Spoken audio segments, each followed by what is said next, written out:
శుక్లాంబరధరం విష్ణుం శశివర్ణం చతుర్భుజం ప్రసన్నవదనం ఛాయేత్ సర్వవిఘ్నోపశాంతయే. శ్రీచక్రం యొక్క 9 ఆవరణల గురించి తెలుసుకుందాం. శ్రీచక్రంలోని 9 ఆవరణలలో ప్రతిదానికి ఒక ప్రత్యేక ప్రాముఖ్యత ఉంది. మొదటిది త్రైలోక్య మోహన చక్రం. ఇక్కడ లోక అనే పదం మాత, మేయ, మాన అనగా దర్శి, చూసిన వస్తువు, ఇంకా తనను తాను చూసే చర్య లేదా ఇతర పదార్థాలలో కర్తృ కర్మ క్రియలను సూచిస్తుంది. ఈ మూడింటి సమ్మేళనమే త్రైలోక్య. ఈ గొప్ప చక్రం ఈ మూడింటిని అంటే త్రైలోక్యాన్ని మంత్రముగ్ధులను చేస్తుంది. ఇంకా మూడింటిని ఏకద్వంద్వరహిత అస్తిత్వంగా కరిగిస్తుంది. ఇది పూర్తి అద్వైతానికి దారితీస్తుంది. రెండవది సర్వాసా పరిపూరక చక్రం. ఇక్కడ ఆశ అనే పదం మనసు యొక్క తృప్తి చెందని కోరికలని, ఇంకా ఇంద్రియాలని ఇంకా ఎక్కువగా ద్వంద్వత్వం వైపు నడిపిస్తుంది. ఈ గొప్ప చక్రం తన సాధకుడిని ఎప్పుడూ తృప్తిగా అన్నింటినీ నెరవేర్చే శాశ్వతమైన పరబ్రహ్మం లేదా పరమశివునితో ఏకం చేయడం ద్వారా అన్ని కోరికలు మంజూరు చేస్తుంది. ఈ దశ నిజానికి కామకోటి, అన్ని కోరికలను నెరవేర్చుకునే స్థితి, లేకపోతే వాస్తవానికి అత్యంత కావలసిన దాన్ని సాధించడం ద్వారా అన్ని కోరికలను అధిగమించడం. ఇది నిజంగా విముక్తి కలిగించే బ్రహ్మజ్ఞానం. మూడవది సర్వ సంక్షోభన చక్రం. రద్దు సమయంలో పృథ్వీ నుండి శివుడి వరకు అన్ని తత్వాలు ఒకదానికొకటి కరిగిపోతాయి. ఈ గొప్ప చక్రం అన్ని తత్వాలలో ద్వంద్వత కలిగించే విధ్వంసక ఆందోళనను సృష్టిస్తుంది. దాని ద్వారా సాధకంలో ఏదైనా ద్వంద్వత్వమే కరిగిస్తుంది. ఇది సాధకునిలోని ద్వంద్వత్వాన్ని కదిలించి నాశనం చేస్తుంది. సర్వ సౌభాగ్యదాయక చక్రం. సౌభాగ్యం అనేది అందరూ కోరుకునేది. ఈ గొప్ప చక్రం సాధకునికి అత్యంత కావలసిన వస్తువుని ఇస్తుంది.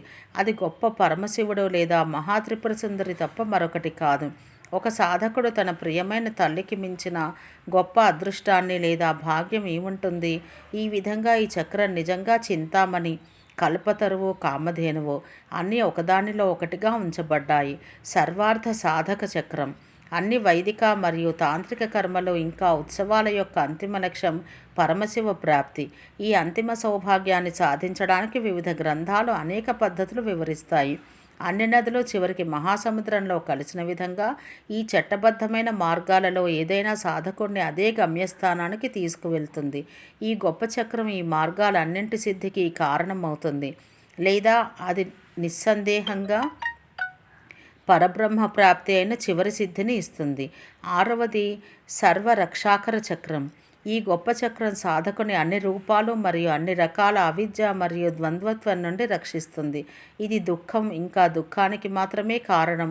36 తత్వాలతో ఏర్పడిన కనిపించే ప్రపంచం అశాశ్వతం మరియు ఈ తత్వాలు భేద దృష్టి లేదా ఆత్మ మరియు పరమాత్మల మధ్య విడదీయడం అనే భావాన్ని ప్రసాదిస్తాయి.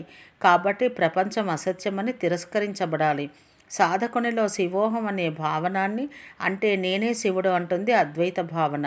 దీన్ని నింపడం ద్వారా ఈ చక్రం అతన్ని 36 తత్వాలతో కూడిన ద్వంద్వత్వానికి దారితీసే మోసపూరిత సంసారం నుండి రక్షిస్తుంది. సాధకుడు తనను మరియు సమస్త ప్రపంచాన్ని పరమశివుని నుండి వేరు చేయలేదని తెలుసుకున్నప్పుడు అతను స్వయంచాలకంగా అవిద్య నుండి రక్షించబడతాడు.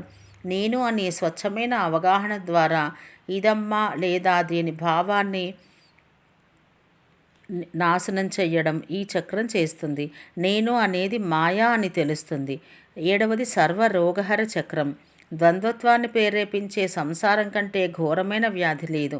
ఒకదానికొకటి భిన్నంగా ఉండే దాని 36 తత్వాల కారణంగా ఈ మహాచక్రం అన్ని రకాల వ్యాధులకు మూల కారణమైన ఈ సంసార వ్యాధిని నాశనం చేస్తుంది. వామకేశ్వర తంత్రం మరియు రుద్ర యామాల యొక్క ముద్రకాండ కూడా ఖేచర్ని అన్ని వ్యాధులను నాశనం చేస్తుందని చెప్పినప్పుడు ఇది సూచించబడింది. 8వది సర్వసిద్ధిప్రద చక్రం. యోగిని హృదయ ఈ చక్రం విశ్వాసాన్ని సృష్టించడానికి, నిర్వహించడానికి, నాశనం చేయగల సామర్థ్యాన్ని సూచిస్తుందని చెప్పారు. ప్రత్యభిజ్ఞ హృదయ చెప్పినట్టుగా చితి శక్తి యొక్క సిద్ధికి నిజంగా బాధ్యత వహిస్తుంది. శక్తి విశ్వం యొక్క సిద్ధికి నిజంగా బాధ్యత వహిస్తుంది. ఈ విధంగా త్రికోణం లేదా త్రిభుజం చక్రం సృష్టి, విధ్వంసం మరియు సంరక్షణకు బాధ్యత వహిస్తుంది. అయితే తిరోధన మరియు అనుగ్రహ అనే ఇతర రెండు చర్యలు ఈ మూడింటి ద్వారా మాత్రమే సూచించబడతాయి. శివుడు మరియు శక్తి యొక్క సంపూర్ణ సామరస్య స్థితి సర్వానందమయ చక్రంలో ఉంది. కాబట్టి ఈ చక్రం శాశ్వతమైన అపరిమితమైన ఆనందం యొక్క వ్యక్తిత్వం. ఇది సాధకునికి బ్రహ్మానందాన్ని ప్రసాదిస్తుంది. మొత్తం శ్రీచక్రం పరబ్రహ్మమైన తల్లి రూపమే. శ్రీమాత్రే నమః.